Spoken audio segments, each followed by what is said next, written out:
I mean, I always end that when I start vibing with that part of the song. And I dug that you vibe with it too, Jeremy. So, welcome, Jeremy. Happy CultureCast Day. Hey, I'm glad to be here. Thanks for having me. Excited to have you. I think everyone knows who you are. Jeremy is a professor, adjunct professor at Stanford University. And I think you've taught in two schools, both the engineering school and the professional at the D school. So, welcome, welcome. Also, the co author of Ideaflow, which I can see in the background. You Prominently have a, displayed here on my left, you can yeah, see it. you've got a picture of the cover of your book. And we are here today to talk about creating cultures and specifically, how do you create cultures of possibility and creativity? And so that's why you're here. We're super excited to have you. I think I was mentioning to you before we went on that I've had a few people reach out who are completely nerding out over you.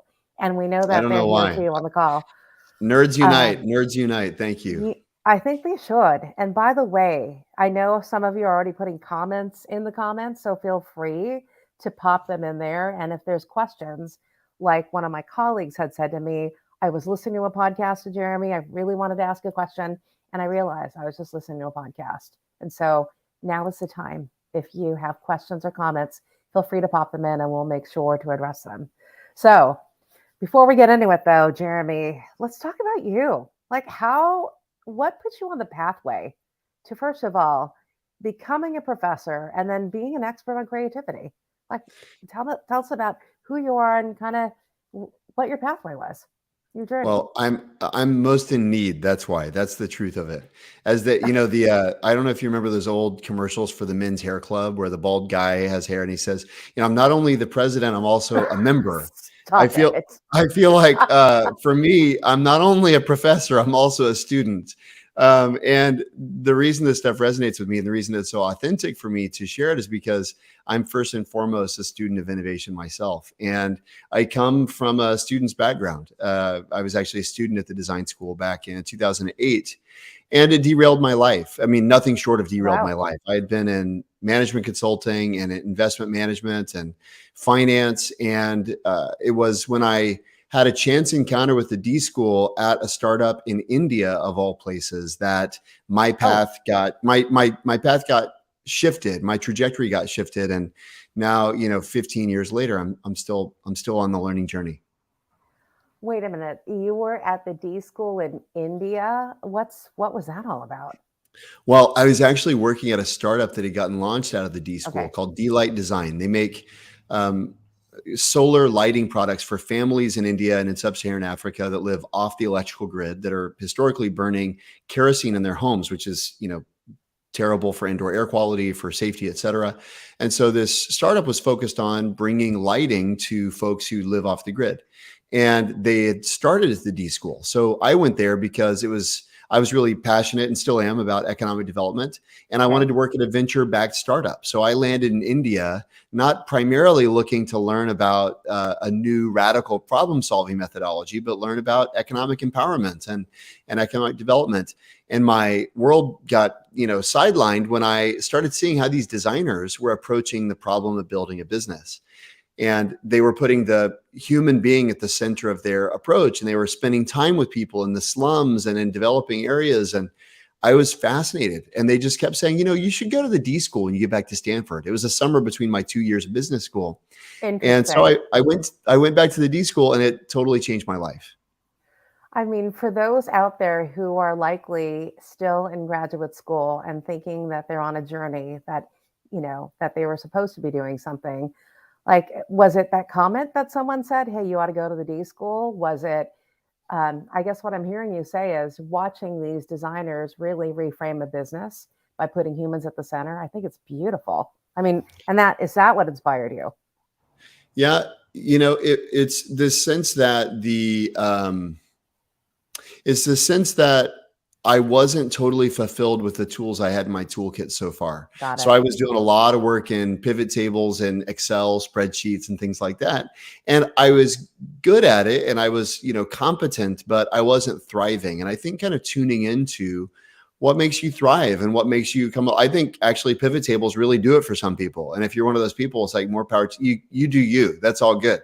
for me, I was not satisfied with that level of analysis or that level of, idea generation. I happened to be married. Perhaps it was somewhat fortuitous. I was married to a fashion designer. Still am. I'm still married to her. But she was approaching the world from a radically different perspective. And so perhaps I was in a period of trying to reconcile these two different parts of my identity and self, the analytical, spreadsheet junkie, and then the husband of a fashion designer who's approaching the world from a place of inspiration and creativity and passion. And I think I ended up being kind of at the intersection of those 2 points, those two kind of frames of reference. And I happened to thankfully be primed for inflection point in my career as well. So all those three things kind of came together for me. I'm really fortunate. Oh my goodness. So then you came back and you went into the D school and that was it.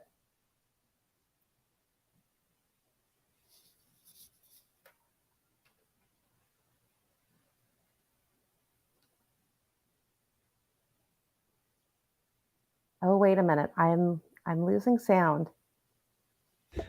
Sorry, I was saying I lost you. I had my first epiphany, and I took Seth Godin's admonition to blog every day to heart. So I started blogging every day a couple years ago. Okay. And in the middle of this practice, I remembered my first epiphany. Do you want to hear it? Yeah, absolutely. Okay. So my epiphany was in my first class as a student at the D School. This is the fall of 2008.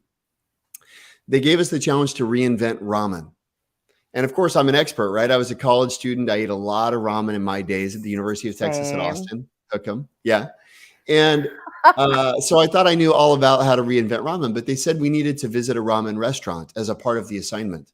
No kidding. I didn't know there were ramen restaurants. Okay. I'm a middle. Yeah. In Northern California, you did not know there were ramen restaurants. Oh, remember, I came from Texas. Okay. There's like Tex-Mex and barbecue and fast food. That's at the time, at least. I shouldn't say that now. But or at least that was my world. But so I went to a ramen restaurant and I'm looking around, and you know what struck me, Marissa? What? There's all this slurping. What's up with all this slurping? And I realized these people like the broth. I thought the ramen noodles were all about the noodles. Because for me, on the go, that cup of noodles, I would pour hot water in it. I'd eat the noodles, I'd throw it away. I'd never even drink the broth. And I didn't realize until I was sitting in a ramen noodle shop, the broth was the main event. And if you think about kind of a cognitive model of creativity, our imaginations are stimulated by unexpected input. And that was a profoundly unexpected input for me, this notion that the broth is what matters. And so reinventing or reimagining ramen became about, well, how do we make the broth more of the centerpiece? And to cut a long story short, one of the other key parts of the assignment was I was supposed to, I think, draw 50 drawings of possible solutions, something like that. Okay. Which just seemed totally preposterous to me. But I was the beneficiary of that requirement to push yourself beyond your first idea, because somewhere in the 20s or 30s, the idea of telescoping chopsticks that were hollow that you could suck broth through came to my mind. Stop it. And I thought this would revolutionize the cup of noodle if you just had these telescoping chopsticks on the top. You pull them out, and then you can not only eat, but you can also suck the broth and make it like an on-the-go experience. Anyway, I'm not saying that's a good idea, but for me, the way I define now as a professor, people come to me to try to find epiphanies. The way I define an epiphany is the moment you wonder at yourself, where did that come from? Nice. And I've become somewhat of an epiphany junkie. I love that feeling of, where did that come from? That's amazing. And part of my kind of life purpose now is to help other people arrive at those similar moments themselves. Oh my gosh, I love that. And first of all, thank you for sharing that epiphany story around ramen. And it's a great illustration. And I know I nerded out on you when your Harvard Business Review article came out. And I was just like, this is a living definition of what it means to have a diverse mindset and to be inclusive. And, when I hear you talk about, hey, I thought the ramens were all about the noodles because of your experience, in college with your cup of noodles. And for me, it was literally top ramen. I think you get 12 for $1, right? And Yeah. then Oh make yeah. it as quickly as possible. But I remember like trying to temper the water because then you would lose flavor in the broth, at least for me. So I think Mm, anyway, when I'm hearing you tell that story, what I love is a couple of things. One is that you actually forced yourself to experience how other people were experiencing their ramen. So it wasn't just your experience and you walked in there and you're here at this restaurant, but then you right. actually paid attention to, wow, how are people experiencing their ramen? I'm sure you didn't ask it that way. And then to you, another revelation occurred, which was, wait a minute, with the slurping, who knew that it was all about the broth, right? And Well, I think credit's got to go to the designers of that learning experience, honestly, because if left to my own devices, I would have just reinvented it there in the classroom, right? And that's actually how we approach many problems. Somebody comes to us with a problem, we go, "Oh, I know the answer," and we move on. And yes. I think that's And part of the meta epiphany is realizing the first answer is really the best answer. And part of what I want people to actually start to realize, or a mantra, it's not exact, but a mantra that I feel like would be a really helpful mantra is to start to think first solution, worst solution. oh, that's a good one. First Not solution, because it worst solution. is kind of objectively the worst, but because it's certainly not the best. And yet, most people's tendency is to kind of, it's called the Einstellung bias. We all have this bias Yeah. to fixate on the first seemingly plausible solution we think of, and we move on. Yeah. The truth is, and we have Ari Kruglowski, a Russian psychologist, to thank for this. He found that the most distressing phenomena we experience as human beings is the unknown. And so we seek what he dubbed cognitive closure. We just want to close Wow. if there's unknown, we want to close it as quickly as possible. But if you think about it, cognitive closure is literally closed mindedness. Right. It's literally closed mindedness. And that's what we all long for. We don't want to be open minded. And so, kind of reinforcing this mantra, if you will, of first idea, worst idea, first solution, worst solution. My hope is that that just helps give people permission to just, what if you go to the ramen shop and not have the answer? What if Yeah. you listen to the slurping and not have the answer? What if you force yourself to write down more than 3 solutions to the and again, all credit to my learning experience designers there, the professors in that course. I wouldn't know any of this stuff. I mean, now I'm just standing on the shoulders of giants. This is stuff Yeah. that creative problem solvers have known for a long time. I think if anything, the fresh perspective I bring to the conversation is I come from finance. I come from everything had to be coded into a spreadsheet in my Yeah. life, right? I mean, that's like my financial worldview. And for me, the synthesis of the financial perspective and a fashion designer's wife has resulted in my going, oh, that's kind of like that. And what she's done here is useful there. And I feel in a way I'm a little bit of a translator between worlds. I think that's such a good way to put it. And actually, I want to just jump on that pretty quickly because you did mention that, when you and your wife, you were married to her and you still are. She's a fashion designer. And this whole convergence of business and design kind of came together. I think people, regardless of what their profession is, feel like they're slotted into a certain box, right? Yeah. Where I'm a business person, I don't need to be creative. We're going to let the creative people be creative. And what you're saying is, look, first of all, it is about having a growth mindset to be curious, Yeah. which will help expand possibilities on what potentially the answer could be. But then encouraging people, regardless who you are and where you sit, in an organization or on your team, it all matters. And that you Yeah. have the ability, you just maybe haven't practiced it yet, right? To be creative, right? I love that word, by the way, practice. Yeah. I think far too, most people, when they think, this is my, observation, having led capacity building efforts, over the last 13 plus years in every context imaginable, many countries, many industries, many verticals. And one of the universal similarities is most people think, and most organizations think about innovation as a point on a calendar. Yeah. They think about it as a calendar event. It's the hackathon or the workshop or the sprint and I'm all about, by the way, sprinting is important sometimes and hackathoning is great, but we do ourselves and our organizations and our own, beings a disservice when we think about innovation primarily as an event rather than as an ability or as a capability.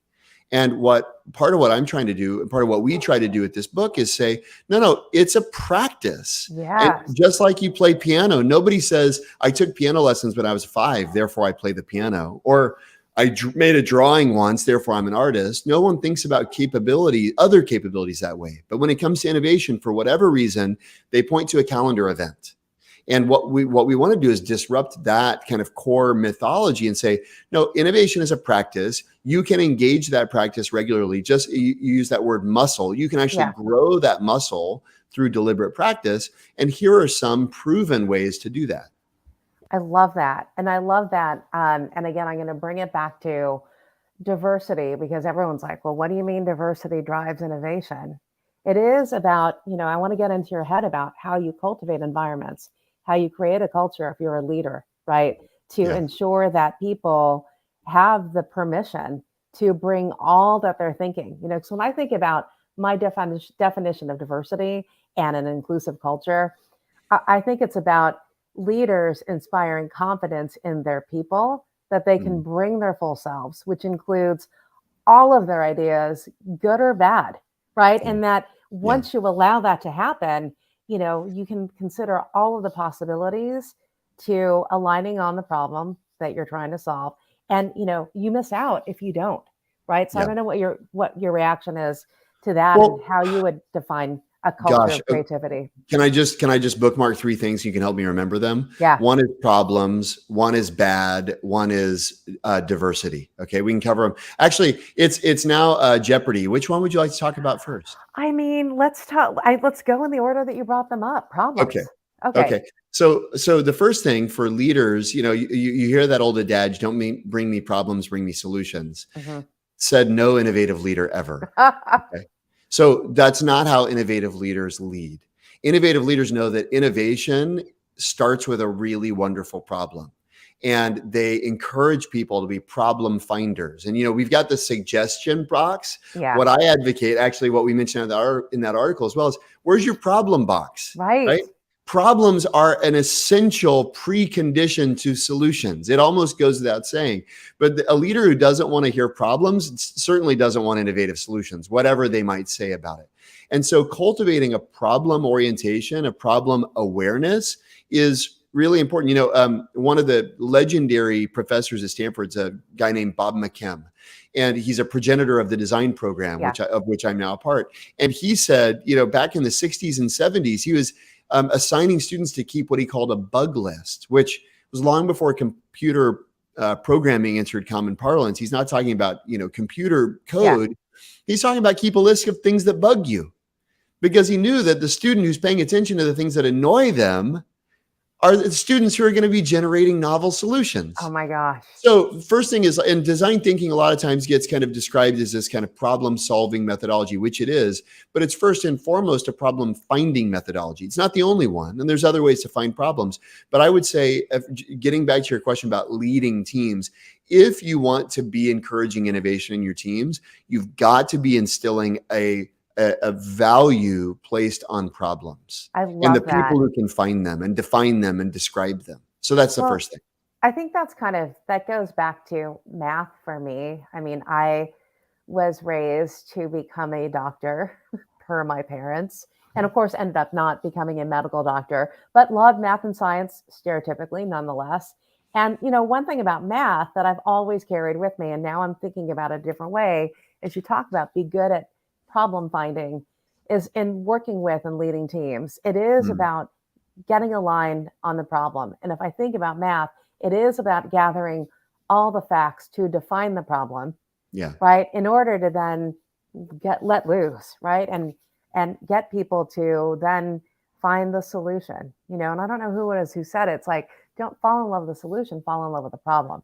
Yeah. Right. Yeah. That's a now Uri Levine, the co-founder of Wave, has written a book called "Don't Fall in Love with the Problem, Don't Fall in Love with the Solution, Fall in Love with the Problem." But that's so that's kind of problem. The second, if I'm just trying to trace my own train tracks here. Yeah. Bad. The second thing I mentioned was bad. Yeah. You had said, how does a leader create a condition where someone can bring good and bad ideas? Yes. I don't know about you. I don't know of any organizations that have where people feel like they can't bring their good ideas. If let me know if there's an organization that you know of where somebody says, you know what, I've got so many great ideas, but nobody wants to hear them. No, every organization values good ideas. They may flub the execution or whatever, right?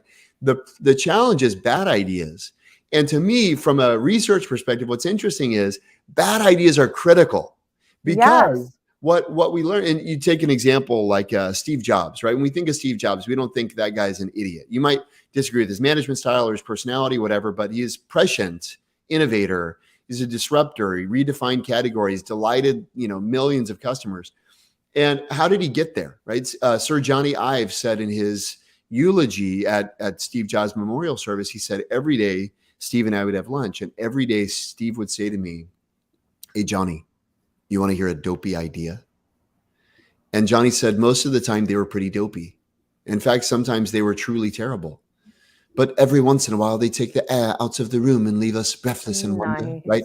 As only Sir Johnny Ive can say. But Right? the point is, Steve Jobs knew what few of us do, which is the quality of your ideas is a function of variation. You're actually Yep. trying to allow your brain to vary from the norm and from the expected path.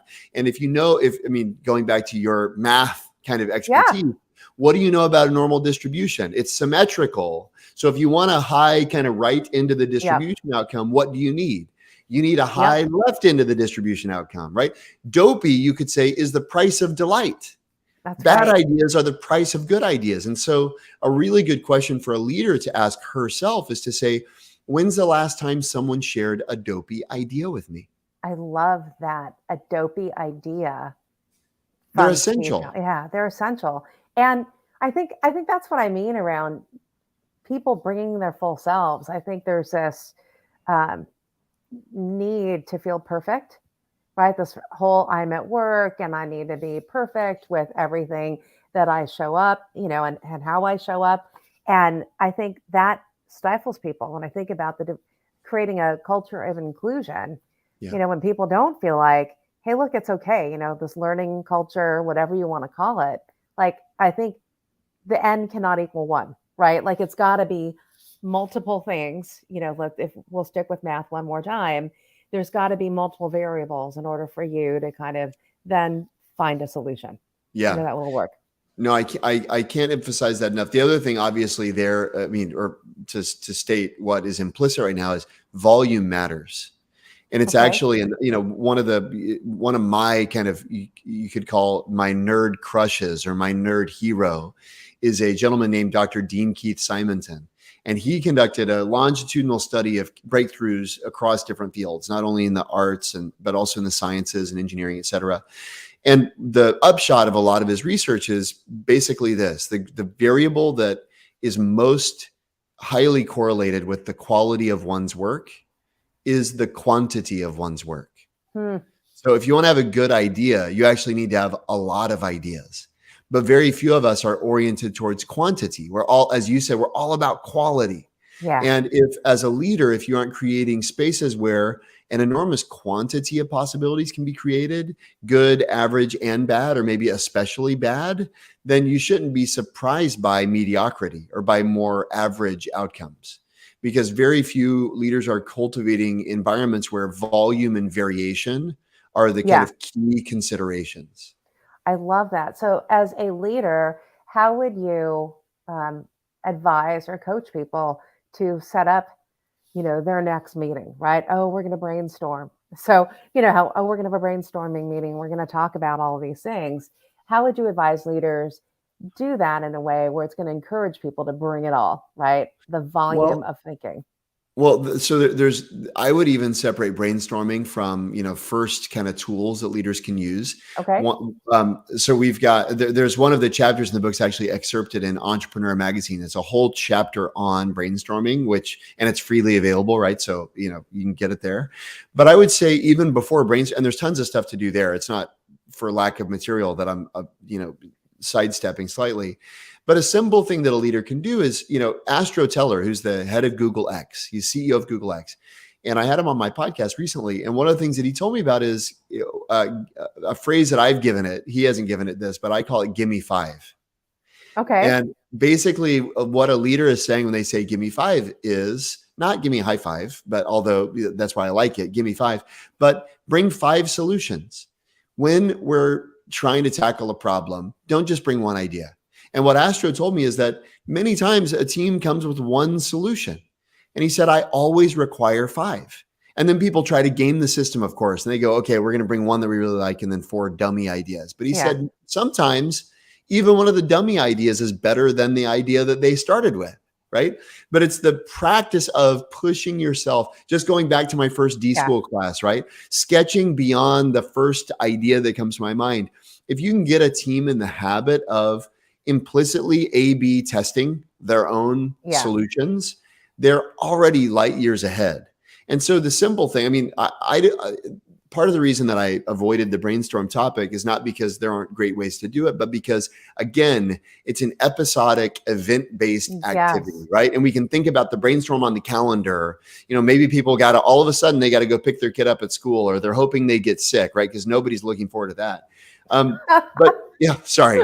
As somebody who's been involved with a lot of brainstorms, I can say nobody is going, man, I wish for another brainstorm today, right? Right. But a simple thing a leader can do is just request or require volume. You know, anytime, going back to legendary Bob McKim, anytime a student asked him for feedback, he would say the same thing. He'd say, you got to show me three.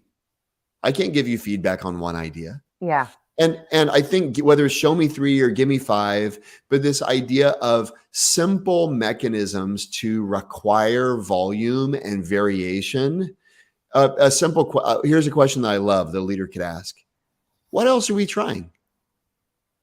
Very simple. And there's so much there, right? Trying implies a lowering of the bar. It's not what else is perfect. What else are we trying? It also implies a certain amount of skepticism over the one thing, right? What else, right, are we trying? Meaning we should try this, but are we trying other stuff? And then what else is about alternatives and options?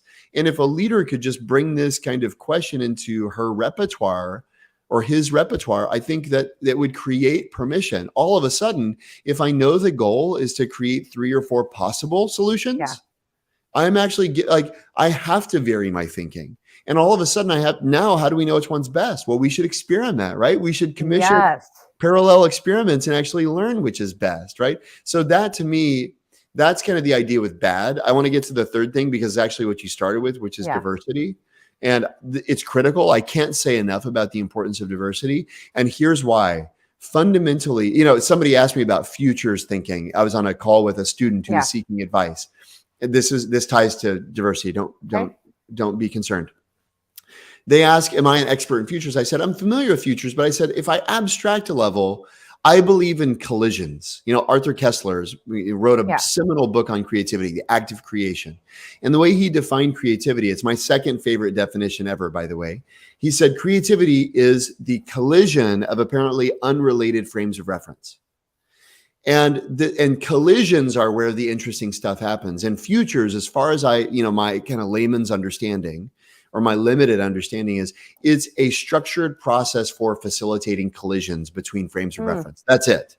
So I'm a believer in futures insofar as I'm a believer in collisions. Okay, but the meta point being, collisions are important. And if you think about an idea, what's an idea? It's just a collision. It's a collision, a connection, you could say, between two things.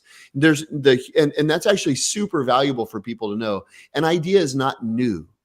It's a new synthesis of two other things. If we think about an idea as something that's like ex nihilo, so to speak, we're in trouble, right? Because none of us are capable of ex nihilo creation. Literally none of us. What we do cognitively, if you look at, fMRI scans, what we're doing when we're coming up with an idea is two things we already know have come in contact in an unexpected way. Yeah. And again, collisions. I'm getting to diversity, I promise. I hear you. If the question is, how do we facilitate collisions? And if an idea is a connection between two things I or we collectively know, then you think about, my head is only capable of so many collisions or connections, right? I'm bringing, you could think about an idea as kind of a combination of Lego pieces. We put them together. Yeah. I tell you a stroller, in San Francisco, there's hills. And then I tell you self-propelled lawnmower. helped me when I was a kid, mowing lawns. Immediately, what do? Like, I don't have to tell you the idea, right? You go, oh, yeah, that's 2 Legos. We can put them together, right? That's how ideas work. Well, if I bring a bag of Legos to this conversation and you bring a bag of Legos to this conversation, the number of novel connections, goes up just because we're 2 brains, not 1. But to the extent that our backgrounds are, sorry, I'm choked up when I talk about I know, I'm going to cry. To the extent that our backgrounds are diverse and our perspectives are different, the number of potential combinations goes up exponentially. Right. I'm excited about you taking that point. And to me, I think, again, it's still a challenge today, I think, for leaders when they think about how do we remain committed to diversity in the face of the year of efficiency in a lot of our organizations, a lot of companies. I think about the proverbial diversity function, which many have, culled out of their organization because now they're trying to make margins as well as focus on G&A. But I think that definition of how many connection points can you make? And I love just the visualization of your bag of Legos, you bring yours, I bring mine, and how do you do that and make all those connection points? Right. Then eventually it'll become something. And I think Yeah, that's and how. are you creating a space where you can try on connections and try on possibilities? And is there a one of the tenets of improvisation? We borrow a lot from improv theater in the D School. One of the things that one of the great tricks that we've leveraged from improv, there's obviously the yes and, right? Yeah. Which is great. One of the things that's amazing is assume your partner's a genius. Assume the contribution they're making is the very best contribution that could possibly be made. Your job is to figure out why they're a genius, but that they're a genius, unquestioned. I think if we, and it's similar, it's not unlike assuming good intent, right? Even in interpersonal dynamic. But if we assumed genius collaborators in our organizations, especially among people who don't look like us or think like us, I believe magic would happen.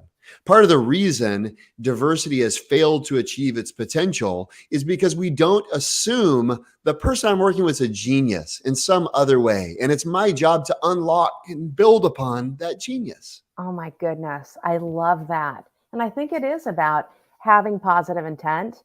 And I'm still going to use that word intent. It's about being intentional about people and what the possibility is and what thinking they could bring to the table, especially if they're different from you. It's hard, and to me, it's actually used that phrase, year of efficiency, which I hate because I get it as a finance guy. I get it, but innovation has never been efficient. Yep. And to me, what I hope, if 2023 is the year of efficiency, I hope 2024 is the year of effectiveness. Yeah. And to me, what makes for effective collaboration and effective innovation feels inefficient.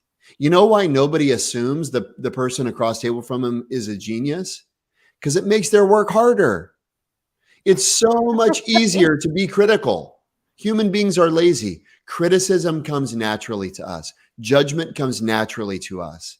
And so to introduce what Abraham Lutyens referred to as an interrupt, to assume good intent, to assume genius collaborator requires that I deviate from the easiest path, from the path of least cognitive resistance. It requires more work. And that's not efficient, but it is effective. Right. And as long as we're kind of operating or masquerading under the banner of efficiency, I'm not surprised that important initiatives get suffocated. I hear you. Yeah, I think, and actually I'll work in the question, and I think Nicole is on here. She's the one, she and I had a conversation before we jumped on. And I'll stick to this year of efficiency, which I'm aligned with you. I don't know that I believe it. In that, okay, I think everyone is looking at G&A and trying to hit a margin number. Totally get that. I was watching CNBC. It's kind of like my ear candy. I kind of have it on in the background in the mornings. This is a safe place to make confessions like that. Okay. Yeah. Okay. and the CEO of McDonald's, so Chris Kempinski was on, and the reporter like threw in this last question around. Well, I know it's the year of efficiency, and you all just went through a round of layoffs. So she brings that up, and then talks about so what's going on, how are you feeling about that, and then Chris, to his credit, said, "Hey, this wasn't about a GNA play, right? I'm using my words, not his." He Mm-hmm. said, I think it's an opportunity now for us to think about, first of all, put our business at the center, our people at the center. So he said something like that in terms of, the product, the people are at the center of innovation. But then secondly, and how we might approach our business differently, right? And so he said that, and yet, okay, they have reshuffled the deck, so to speak, but now it's a chance to think about executing the business differently. So Yeah. I think it's an interesting thing to say we've reduced people. So I want to get your thought on, all right, when you have less people, um, unless you create an environment where we're like, hey, let's just toss out old ways of doing things and figure out how to do new things because now it's a new combination of different people. Um, is that efficiency and innovation at the same time? I think I don't know is the short Okay. answer. And I hesitate to say that, but given that I just wrote a blog post yesterday entitled "Say I Don't Know When You Don't Know," Okay. I feel it would be disingenuous to say something else. The truth is, um, it depends on who's left. It depends on the perspective they have left. If all the old guard is left, doesn't matter how much you reduce, you're not going to reimagine something, I right? love that. You, you Right. know, and so to me, that's I don't know all the details there to make a final Yeah. judgment, but the question of who's doing the thinking is still paramount, and who's doing the collaborating is still paramount. And I'm not advocating necessarily more or less Yeah. so much as I'm advocating recognizing that the decisions we make and the solutions we generate are a function of who's thinking and who's collaborating, and who you have in the room matters. I love that. And I think it is about who's left and who you have in the room matters. And I was talking with Nicole about this too. She's like, well, what about if you're in your flow? Right. And so, in this time where there's less resources, less people in the room, and yet they get super excited about looking for a solution. Mm. And how do you manage burnout? And I know that one of my dear friends, and I've heard you say this before, I've been in one of your seminars, right, where it's kind of like when you get to this point of exhaustion, that maybe it's time to step away, Yeah. right? Because then, I mean, that's almost the opposite effect of trying to find new ideas. So what are your thoughts on that? Like, what would you Well, say to Nicole well, when she? I think that a lot of times the hard work of trying to solve a problem is the necessary precondition to summon all of the energies and powers of your subconscious. And then if you've sufficiently summoned your subconscious, the most responsible thing you can do is walk away. And the most responsible thing you can do is recognize that there needs to be some background processing. And so I think it's not that the work is unimportant, but it's that the conscious, focused attention isn't everything. And there's loads of examples, of breakthrough thinkers throughout history who recognize the way that I can advance right now is by working different, as I would say. So you look at Albert Einstein, classic example. Whenever he was stuck on a physics problem, he'd pick up his violin. And if anybody happens on his cottage, sing and play the violin, I think for us as kind of efficiency Yeah. oriented, focused, productive people, we'd go, this guy's wasting time, right? Frank Lloyd Wright would take multiple naps per day. Joyce Carol Oates always walks up the hill behind her house whenever she's stuck on a plot line, right? And on and on and on. There's Yeah. all sorts of historical examples. And to me, I think actually we need permission and language Yeah. to create space to work different. And I do think there is a certain degree of obsession that's required actually to give one permission. But to be obsessed and to care deeply doesn't mean that you've always got to be responding to Slack messages and answering emails. And Yeah. some of the most productive thinking you can do may be on a walk or on a hike, or, or some other way of tapping into your subconscious. It's incredibly powerful. But right now, there's not permission for much of that. We have very, very narrow definitions for what looks like productive work. And yet, if you look at the history of invention, there's a reason they say the history of innovation is the bed, the bus, and the bathtub. Say more about that. The bed, the bus, and the bathtub. There are all these in-between places, all the places where we're not really working. And that's where the innovation tends to happen. And mind you, if somebody spent all day in the bath, I don't think they'd get more ideas. They spent all day on the bus. I hear what you're saying. But the point is, the bath is a valuable part of your day, And I mean, no kidding. I was speaking with a young professional recently who actually asked me, she said, should I give up sleeping for a while? Because I just have too much to do. And I thought, what a shame that the narrative she's been hearing is so that the thing that's got to go is her sleep. To the point of neglecting self-care.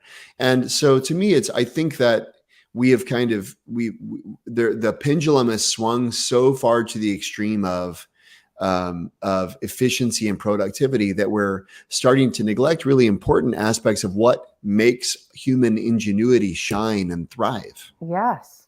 Well, I think you hit a key point. It's unfortunate that student says, should I give up sleep?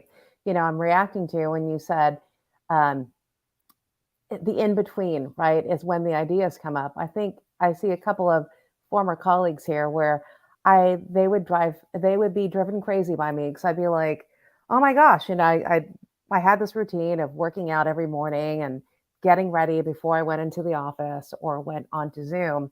And it was those in-betweens where I'm like, hey, that issue that you brought to me or that problem where you asked for my opinion, here's 1, 2, 3, 4, 5. Don't know if any of them are awesome, but here's what I think about it. And they're just like, oh man, you were probably getting ready for the day. Like, it's like, it was during that in-between time when it's really about focusing on you. I want to get into that because you said this. It's around having grace for others and giving permission and having space to take that time. But then the importance of self-care, right? And taking care of yourself. Yeah. So that you can be a productive, innovative being. So what are your thoughts on that? Well, it starts with a calendar. If you ask most people why they aren't able to be creative or why they aren't solving problems in novel ways, they'll point to their calendar. Famously, this is an example that I've cited in a lot of different places now, but it's a perfect example. I was doing a capability building endeavor with a large tech company, and a woman who runs the IT department, who's a phenomenal executive and professional, consummate professional. We gave the assignment to this cohort of leaders. In the next 2 weeks, you've got to run one experiment. And by the way, in our language, experiments is cheap, scrappy, fast, not like Herculean, not, expensive, not long time. Call it 2 hours, over the course of the next couple of weeks, you'll have an experiment done. And she came to the Zoom meeting 2 weeks later and we said, hey, Ann, tell us about your experiment. She said, when am I supposed to run an experiment? And I said, what do you mean? She said, well, it's Wednesday morning. And if I look at my calendar really quickly, and she kind of tallied up, this is meeting number 32 on my calendar. And she said, I don't know when I'm supposed to experiment. And I realized in that moment, I'm thankful that I have the position that I do to say, Ann, look at your calendar next week. How does it look? She said, it's crazy. I said, look at your calendar the next week. How does it look? So it's pretty crazy too. I'm booked out for a couple solid weeks. I said, okay, look at your calendar the next week. Said, okay, there's a few spots of daylight there. I said, okay, preemptively block it. Yeah. And she said, what? I said, I'm going to call this a love letter to your future self. Preemptively block it. She said, well, what should I call it? And I said, experiment. And she said, well, but what am I going to do? I said, you don't know yet. But if you don't have the time, then when it gets the time, when the time comes to run the experiment, you'll say you don't have time. So to me, there's something, you know, Atul Gawande mentioned this in a recent interview. He wrote on being mortal, and he mentioned how he schedules what he calls unscheduled time. Yep. He actually blocks it on his calendar. And to me, there's something about, like, whereas the calendar, a lot of times we're victims of our calendars. The amazing insight that I've arrived at is, for most, it's not true. Everyone is not in control of their calendar. And I don't want to pretend that's true. Yeah. I would say the vast majority of us are in far more control than we like to believe if we look far enough out. And if we start looking farther out and we start creating regular pockets for ideation and experimentation and seeking perspectives beyond the insular, you know, circles in which we run, we'd find we actually can create that space. And we can begin, instead of being the victim of our calendar, we can start to wield our calendar as a weapon or as a tool that could unleash our creativity. I love that piece of advice. Actually, if you're looking ahead and scheduling ahead in the future, if you can't find it today.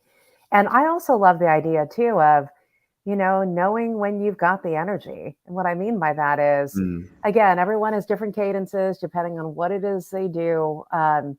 And in an old life for me, it's like, oh my gosh, Mondays were go, go, go, because it was like the executive team would meet. We would be in meetings all day. And so I would have to find spots during the week where I'm like, all right, where is, I called it just kind of the free time, where I'm free to either walk around and see what's going on, walk around by calling people if I was on Zoom, Right. just think about anything and having that free space. But giving that free space at a time where I had energy, not Friday afternoon at 3 o'clock. No, You know what I mean? that's, Like you're you've just got going to to zone out. exactly. Well, you know, even in the early days of Amazon, Jeff Bezos would block 2 days a week where he wouldn't schedule meetings. And you go, well, that's startup mode. No, at the time, Amazon was valued at 17x Barnes and Noble. Okay. And he said, it's important. If I'm not surfing the web, if I'm not managing by walking around, as Peter Drucker, whoever says, you know, I'm not going to be having new ideas. And so I spoke with an executive actually at the conference where you and I met, and he told me he calls it strategy sessions. And he blocks the time because in his organization, the calendars are somewhat transparent, but strategy session is sufficiently ambiguous that nobody questions it. Yeah. He said, I may be walking my dog for 90 minutes, but he said, I know I'm doing deep strategic thinking. And if I don't preemptively block that time, it gets gobbled up with all very, you know, important, urgent things. Yeah, I think about that. And I think that was kind of the gift of everyone working differently, right? Working from home. In my case, I was just down the street from my office, so I was going into the office a lot as well. But you've got to find those pockets of time to kind of do some self-care, preserve the energy so that you can, you know, spend it on what the possibilities are. And I love that idea too, walking the dog for 90 minutes, because like the curiosity of the dog, I mean, I love it. I have a dog. Right. I think we talked about this. I'm not sure, but we have a Siberian Husky who has a lot of energy, and she is just so curious. And I think I learn a lot walking the dog because she sniffs around for everything. And, you know, she's kind of goofy and has a curiosity about things. I'm like, yes, I'm not feeling that today, but I'm going to feel it because of my dog. You know? That's great. That's great.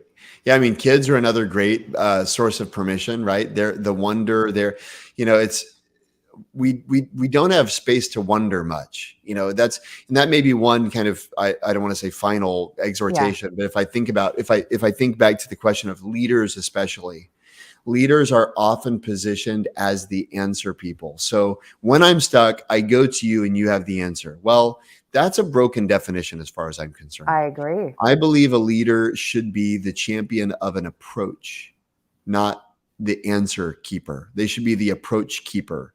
And so having a set of instincts around when we're stuck, how can we look up? How can we get out of our own heads? How can we get out of our own way? What can we try? Who can we ask? There are a series of kind of self-interrogation questions and team interrogation questions that a leader can employ to get to pull herself off the hook. So I can't tell you the number of CEOs and leaders that I talk to who go, yeah, my team, they're asking me questions I don't have the answers to. And I say, so what? Yeah. And they say, well, I have to. I go, well, who says you have to have how can you possibly be a subject matter expert in everything? The question is, do you have a reliable approach to ambiguity that will help you uncover the answers? And then you've got to empower your team to engage that approach. Yeah, I also think too there's a beauty in not having all the answers. And what I love about that is, so for example, I would have my team come to me and say, hey, here's the problem, right? And here's the thing we want to do. We all brainstormed, et cetera. When I say we all, within that function, right? So I'm going to make it up because I think he might be on this call. He was the leader of compensation and benefits. And here's this new thing we want to do to implement this. And I would say, great, who else have you talked to? So meaning outside of benefits and compensation, outside of the people function, who else have you talked to? And he's like, what do you mean? And what I mean by that is, like, when you go out there and maybe the answer comes back differently, it also creates this collaboration, this buy-in, that people feel like they're also, creating the change with you, right? And so I love that. I love your definition of leadership, which is having a good approach and giving that to your people. I love that. Yeah, and I may also mention something about rhythms, right? I mean, I think I know in the book we tell the story of Ben Franklin, who's kind of, an American hero of sorts. If you think about the breadth of innovation, right, from bifocals to the Continental Congress to fire departments to libraries to the lightning rod, right? How did he do it? How did he have such a breadth of innovation? So, by the way, Poor Richard's Almanac and all of he's like the foremost author in colonial America. Well, it turns out every week for 30 years, he met with a junto. He called it his junto, his leather aprons club. I actually have a leather apron here because of my junto. And we all have leather aprons, right? None of us are artisans in the same way, but we're inspired by Ben Franklin. And the point is, he had rhythms and rituals and they would gather together and ask questions like, has anyone moved here who we ought to know? Has anyone's business fallen into disrepute? And for what reason? Are there any advances in the sciences that we ought to explore? They had these questions that they would review. And is it any wonder that he was responsible for stewarding so many innovations? No, amazing. He had mechanisms in his life to be learning new things. And I think that as leaders, we can be insulated from new information and from new sources of inspiration. And we have to take it upon ourselves to be interfacing, like doing things like this, right? Yeah. This is a service to many leaders to be getting information beyond their kind of echo chamber. That's right. Well, I know we're going to be coming to the top of the hour, and I have two questions for you. The first one is, I know you've dropped a lot of nuggets that I know people have commented on throughout this conversation. But if there's one thing, I always think about innovation and really how it happens through small executable steps. So like it was one small executable step that anyone who was part of this conversation can take to make their way towards innovation. What advice would you give them? I'd say very simply, flex your idea muscle every single day. Okay. And start today. Here's something everybody can do right now. Literally write down. Write down a problem that you don't know the answer to. Could be, how do I respond to this email? Could be, how do I give this feedback? How should I close this presentation? Anything. Any problem that you don't have an answer to. And then set a timer for 5 minutes and generate 10 ways to solve the problem. In 5 minutes. In 5 minutes.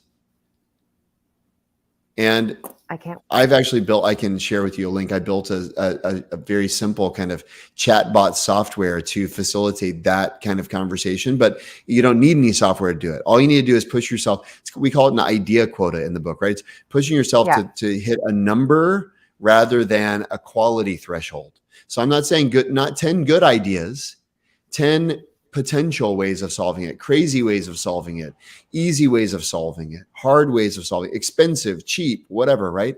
But Yeah. if you do that every single day, just take one problem. By the way, you're going to spend cycles kind of spinning your wheels anyway on stuff that you're stuck on. Just set a 5-minute timer, come up with 10 ideas, 10 possible solutions. That's the easiest way to get started flexing the muscle. I love that. And then I want to jump into pop culture. So, Mm. what are you listening to, watching, or wearing these days? Well, Or eating these days? I am a big Warriors fan. I don't know how you feel about the Warriors, but I am sitting on the edge of my seat to see whether they can three-peat or 5-peat or whatever it is, Yeah. with the Or new whatever it is. orientation. Right. So it is whenever it's NBA playoffs, my life gets awfully focused on checking the scoreboards, things like that. I mean, right on. I love that. That's so awesome. All right. So, everyone knows who you are. We know your book. Where can we find more of your goodness? Where can people go? Yeah, LinkedIn. Yeah, there's my handle there. Just slash Yeah. Jeremy Utley. Twitter, I'm at Jeremy Utley. I'm as I mentioned, I blog every day at jeremyutley.design. We never even got into the topic of free spend, so maybe we could talk about that at some point in the future. But I there's all mean, sorts of fun things that I'm doing in the world, and I love learning from people. So my love language is origin stories. So if you have origin stories, folks out there, of cool stuff that's happened in the world and how it's happened, the greatest thanks anyone can ever give me is tell me a cool story. I love that. Well, everyone knows how to get a hold of you, Jeremy. Please tell him a cool story. And at some point, we might need to spend some more time just talking about free spend, dude. I Yeah, mean, we haven't even gotten it's in it. worthy of a whole other conversation for sure. Oh my goodness. Well, I want to thank everyone. First of all, thank you, Jeremy. This has been amazing. And I am such a fan and now a more full on nerd around innovation, volume, but also how it relates to inclusion and diversity. I'm a nerd about that too. And I just wish leaders can actually see it for what it is, which is like, how do you drive innovation and growth for your teams, for yourself, for the companies that you lead. And so thank you for bringing that out. And thank you, everyone, for being part of this conversation. Go look for Jeremy's stuff at Jeremy Utley all over the place, LinkedIn, Twitter. I'm also going to look for that free chapter on your website. That looks like fun. And It's then there. hopefully, It's yeah, there. hopefully all of you can join live at the next CultureCast, which actually is this week. We kind of have a double header this week. Another friend, Oliver English, who is the co-CEO or co-founder and CEO of Common Creative Table, and a chef, as we talk about regeneration and sustainability for ourselves as human beings, but also um, in the farming community and with food. So looking forward to that conversation. That sounds amazing. Yeah, thanks everyone for joining us today. It's a lot of fun. Thank you for Yeah. having me. Thanks all. We'll see you later.